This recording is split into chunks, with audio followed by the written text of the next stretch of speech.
तो कई खास मेहमान इस वक्त हमारे साथ हैं। आपको बता देते हैं हमारे साथ ज्ञानचंद सेनेटर हैं पाकिस्तान पीपल्स पार्टी के, अमजद अयूब मिर्जा एक्टिविस्ट हैं पीओके में, तारिक फतेह हमारे साथ हैं कॉलमनिस्ट हैं, और हमारे साथ आरजू काजमी हैं जर्नलिस्ट हैं पाकिस्तान में। आप सभी का बहुत बहुत स्वागत है। पहला सवाल ज्ञानचंद जी, ये फौज कहती है 1971 में सरकार की नाकामी थी, बिलावल भुट्टो जरदारी कह रहे हैं कि ये तो फौज की नाकामी थी, तो सरकार और फौज में ये दरार क्यों? देखिए 71 वार में जो नाकामी हुई थी वो इंडिया का जो पाकिस्तान का बनना हजम नहीं हो रहा था, उसमें इंडिया मुकम्मल तौर पे इन्वॉल्व हो गया था। यहाँ पे पॉलिटिकल इश्यूज अपने जगह पे, लेकिन इंडिया ने अपने पड़ोसियों के साथ जो है ना अच्छे ताल्लुकात रखने के बजाय उसने पाकिस्तान में इंटरफेरेंस करना शुरू कर दिया था। हमारे पॉलिटिकल इश्यूज भी थे, हमारे एस्टेब्लिशमेंट के इश्यूज पे थे, वो एक तरफ थे, लेकिन वो दोनों साइड्स पे हम कभी नाकाम नहीं होते। अगर हमारा इस इंडिया जैसा मुल्क जो हमारा दुश्मनी का किरदार करने में कभी भी पीछे नहीं रहता है, वो उसमें मिलिट्रीली इन्वॉल्व नहीं होता, इंटरफेयर नहीं करता। तो आप लोगों को यकीनन दो मुख्तलिफ किस्म के स्टेटमेंट्स आ गए, उसमें आप लोग अभी भी दुश्मनी में उसको उछालने की कोशिश कर रहे हैं। हमारे मुल्क में अब जो सिनेरियो बना है उस सिनेरियो में पॉलिटिशियंस अपनी जगह पे कॉन्स्टिट्यूशनली आगे बढ़ रहे हैं, हमारे बाकी इदारे अब कॉन्स्टिट्यूशन अपना रोल प्ले कर रहे हैं। आपको तो इसमें बयान कर लेना कि आपकी फौज हार जाती पकड़ा गया और उसको आपने कैसे नहीं आपकी फौज हार गई, और आप यहाँ पर कह रहे हैं कि इंडिया कर रहा था, इंडिया आपकी कंट्री के टुकड़े करना चाहता था। भाई आपने हालात ऐसे बना दिए थे ईस्ट पाकिस्तान में, तत्कालीन ईस्ट पाकिस्तान में, क्या जो जेनोसाइड हो रहा था तारिक फतेह किसी से छिपा था? देखिए इसके अंदर मैं उस वक्त एक जर्नलिस्ट पाकिस्तान में था। प्राइमरीली रिस्पॉन्सिबिलिटी जो है वो मैं जनरल बाजवा की बात सही मानता हूं कि पॉलिटिशियंस की थी, और ये पीपीपी के लोग जो हैं ये इस बात पे एक्सेप्ट नहीं करते कि Zulfikar Ali Bhutto was sitting in Dhaka and sabotaging every move that was being made, कि जो मार्च 3 तारीख को कंस्टिट्यूएंट असेंबली बुलाई जानी थी उसके अंदर उन्होंने हर जगह वीटो किया। यानी नेशनल पाकिस्तान की कंस्टिट्यूएंट असेंबली जो 1970 का इलेक्शन हुआ उसकी होनी थी सिटिंग इन ढाका, और वहां जाके आपके जुल्फिकार अली भुट्टो ने कहा कि ये नहीं हो पाएगी, और हिज वर्ड्स वर कि इधर तुम उधर हम, और जो जाएगा ढाका उसकी टांगें तोड़ देंगे। मैं आपको बताऊं, I am very fortunate to have this entire collection of every speech made, every recording since February of 1970 right till the end of the war. It was primarily the sabotage of Mr. Zulfikar Ali Bhutto to go there and make sure। ठीक है तारिक फतेह, एक minute का आपका जो वक्त है अभी पहले कमेंट के लिए पूरा हो गया। इरशाद अहमद, 1971 पर बिलावल भुट्टो जरदारी कंवर जावेद बाजवा से ये कह रहा है कि फौज नाकाम साबित हुई थी, फौज ही निकम्मी थी। बहुत शुक्रिया जी। फौज निकम्मी हमारी थी ना है ना होगी कभी, अल्हम्दुलिल्लाह फौज हमारी ताकतवर फौज है और पूरी दुनिया इसको मानती है। दूसरी बात यह है कि और वाकई ये सियासी इशू था, मैंने आपके प्रोग्राम में पहले भी कहा था, ये सियासी इशू था। हमारी आर्मी नहीं चाहती थी कि हजारों लाखों लोग वहां शहीद हों, हिंदुस्तान में हो या पाकिस्तानी हो, मुसलमान हो या हिंदू हो या सिख हो, उनको मरने से बचाने के लिए उन्होंने कोशिश ये की थी कि हम आपस में मिलकर के किसी तरीके से इसको खत्म करें, इस जंग को। और उसको आप लोग कहते हैं कि हथियार डाल दिए, ठीक है डी डाल दिए हथियार, आप खुश हो जाइए, मैं ये कहता हूं। लेकिन बात यह है कि ऐसा नहीं था।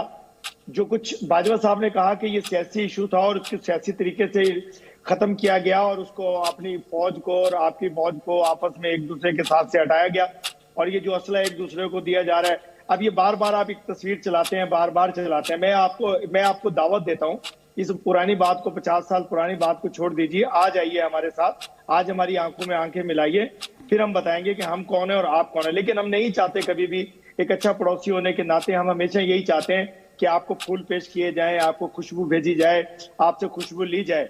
लेकिन आप लोग बाज नहीं आते, आप लोग हमेशा प्रोपेगेंडा यही करते हैं कि जैसे खून और खून और पानी की नदियां बहा दी जाएं। हम नहीं चाहते ये, और हम कभी भी नहीं चाहते कि हम आपसे लड़ें या आप, लेकिन आपकी तरफ से प्रोपेगेंडा ऐसा किया जाता है हमेशा कि कुछ ना कुछ ऐसा हो कि लड़ाई हो जाए, और हम नहीं चाहते, बहुत ज्यादा कंफ्यूज हैं आप। एक तरफ कहते हैं आ जाइए और हमारी आंख में आंख डाल के बात कीजिए, ठीक है, और दूसरी तरफ आप ये कहते हैं वो तो हमारी फौज इसलिए पीछे हट गई थी क्योंकि वो चाहती नहीं थी खून खराबा हो। तो फिर शुरू ही क्यों किया था आपकी फौज ने? जंग शुरू क्यों की थी? हाँ, जंग शुरू क्यों की थी, ये भी तो पूछेंगे आपसे। चलिए सवाल का जवाब दीजिएगा बाद में। अमजद अयूब मिर्जा आपसे कुछ कहना चाह रहे हैं, आप उनका जवाब सुन लीजिए। अमजद अयूब मिर्जा। पहले तो मैं आंख में आंख डाल के जवाब दे रहा हूँ, इरशाद साहब जरा देखिए गौर से और ये जिप रखिएगा। पहली बात, ये जो बिलावल भुट्टो और बाजवा दोनों के बयान सही हैं। जैसा कि तारिक फतेह साहब ने बताया कि भुट्टो ने जो कहा कि टांगे तोड़ दूंगा और अवामी लीग को हुकूमत नहीं, सरकार नहीं बनाने दी, इसके बावजूद कि अवामी लीग जीती थी, ये पॉलिटिकल डिफीट थी पाकिस्तान की, फॉलोड बाय मिलिट्री डिफीट, क्योंकि सिविल वॉर हो गई थी। और उस सिविल वॉर की वजह से पूरी पाकिस्तान की स्टेट को, रियासत को शिकस्त हुई, नंबर 1। नंबर 2, ये कहते हैं कि हमने लोगों की जानें बचाने के लिए जंग नहीं की, तो सिविल वॉर शुरू क्यों की? बंगालियों का कत्लेआम क्यों शुरू किया? और इरशाद साहब फरमा रहे हैं कि हम खुशबू भेजते हैं, हम मानते हैं, लेकिन आप फूलों की खुशबू नहीं, बारूद की बू भेजते हैं। हमारे लाइन ऑफ कंट्रोल के उस पार के कश्मीर में बम भेजते हैं, दहशतगर्द भेजते हैं, और अब आपका आर्मी चीफ आसिम ये भेजेगा साहब के साथ मिलकर। ठीक है, जल्दी से एक कमेंट यहाँ पर आरजू काजमी, आप देख रही हैं, सुन रही हैं। 1971 की जो वॉर है वेल डॉक्यूमेंटेड है, बहुत कुछ लिखा गया है।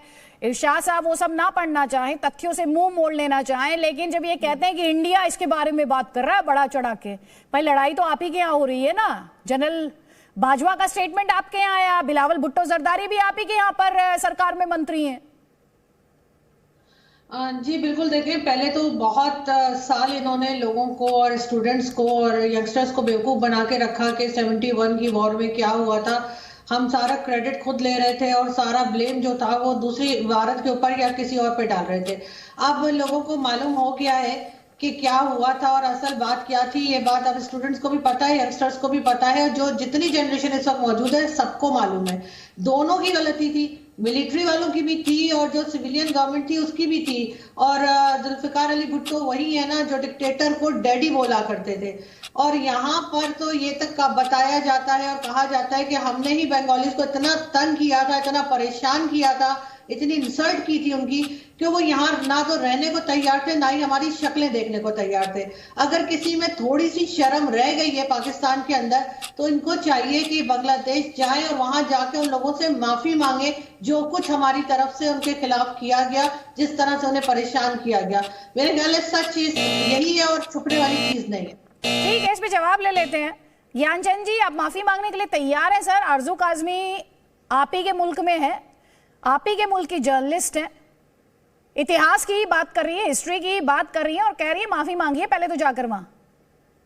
देखिए, जो माफी तो इंडिया को मांगनी चाहिए कि अपने पड़ोसी मुल्क पे उसने अपनी मिलिट्री भेज दी थी, और उसके बजाय के माफी मांगने के बजाय आज भी आप उस पर शर्मिंदगी महसूस नहीं कर रहे हैं कि हम पड़ोसियों के पड़ोसी मुल्क में इंटरफेयर करते हैं।